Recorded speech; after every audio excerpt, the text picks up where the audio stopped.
Boisar circus ग्राउंडवर मराठा आरक्षण संघर्ष योद्धा मनोज जरांगे पाटील यांची जाहीर सभा घेण्यात आली। मराठा समाजाला मायबाप मानत असून समाजासोबत कधीही गद्दारी करणार नसून हक्काचं आरक्षण मिळवण्यासाठी एक इंचही मागे हटणार नाही। आंदोलनाच्या माध्यमातून महाराष्ट्राच्या कानाकोपऱ्यातून मराठा समाज एक झाल्याने सरकारला जाग आली असून महाराष्ट्रात कुणबी मराठा समाजाच्या नोंदी मिळायला लागल्यात। मराठा कुणबीच्या आतापर्यंत 32 लाख नोंदी मिळाल्या। त्यामुळे येत्या 24 डिसेंबरनंतर मराठा समाजाला आरक्षण देण्यासाठी सरकारला कायदा पारित करावा लागेलच, अन्यथा सरकारच्या छाताडावर बसून आरक्षण घेणार असल्याचे ठणकावले। आरक्षण टप्प्यात आले असल्याने जातीय तेढ निर्माण करणारी वक्तव्य केली जात आहेत, त्यामुळे शांतता राखा, आरक्षण मिळाल्यानंतर विरोध करणाऱ्यांचे बघून घेऊ, असेही मनोज जरांगे पाटील यांनी सांगितले। तर ओबीसी कुणबी हा आपलाच भाऊ आहे। पालघर जिल्ह्यात ओबीसीचे राजकीय आरक्षण कमी झाले आहे। यापुढे शिक्षण, नोकरीचे आरक्षण राहील की नाही ही वस्तुस्थिती नाकारता येणार नाहीये। आपल्या समाजाला उस्कावण्याचे प्रयत्न सुरू आहेत, दुसऱ्या बाजूला कुणबी ओबीसीला उस्कावण्याचे प्रयत्न सुरू आहेत। त्यामुळे सावध रहा, असे जरांगे पाटील यांनी सांगितले।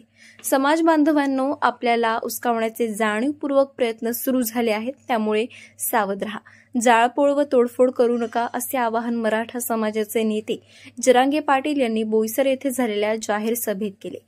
सभेला महिला, पुरुष, अभाववृद्धापासून या ठिकाणी उपस्थिती दर्शवली होती।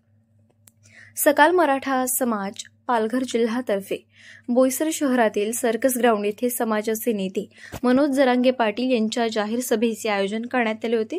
दुपारी 4 ची ही सभा तब्बल सायंकाळी 6:30 ला सुरू झाली। जरांगे यांचे 2 तास उशिराने बोईसर शहरात आगमन झाले। शहरात दाखल होताच त्यांच्यावर जेसीबीच्या सहाय्याने पुष्पवृष्टी करण्यात आली।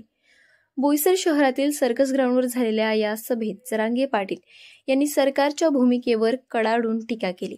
ते म्हणाले, जातीमध्ये तेढ निर्माण करू नका, तुम्ही संविधानाच्या पदावर बसला आहात, मराठा समाजाला उस्कावू नका। जोपर्यंत आरक्षणाचा निर्णय होत नाही तोवर समाजानेही शांततेत आंदोलन करायचं आहे। गेली 70 वर्षे मराठ्यांना आरक्षण दिलं नाहीये। आरक्षणाच्या सर्व निकषांमध्ये बसत असताना आपल्याला आरक्षण देण्यात आले नाहीये। त्यामुळे मराठे खडबडून जागे झाले व घराघरातून ते बाहेर पडले। आता कुणबी म्हणून नोंदी सापडल्यामुळे आपल्याला आरक्षण नक्की मिळणार। आपले लक्ष या प्रश्नावरून विचलित व्हावे यासाठी तणाव निर्माण करण्याचा प्रयत्न होत आहेत। आपण त्याला बळी पडता कामा नये। जाळपोळ व तोडफोड बिलकुल करू नका। ही लढाई आपण कोणत्याही परिस्थितीत जिंकणारच। आपल्या मराठ्यांच्या घराघरातील लेकरांचा फायदा होणार आहे। आता गाव खेड्यातील कुणबी व आपण हे एकमेकांना भाऊ समजून अंगावर यायचे नाहीये।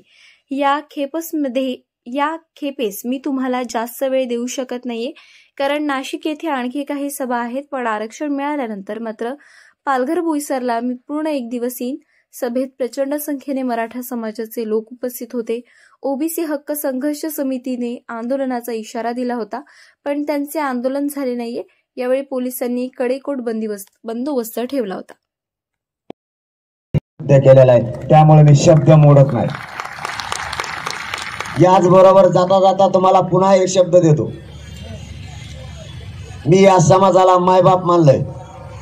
आरक्षण मिळेपर्यंत या समाजाची मी कधीही गद्दारी करणार नाही।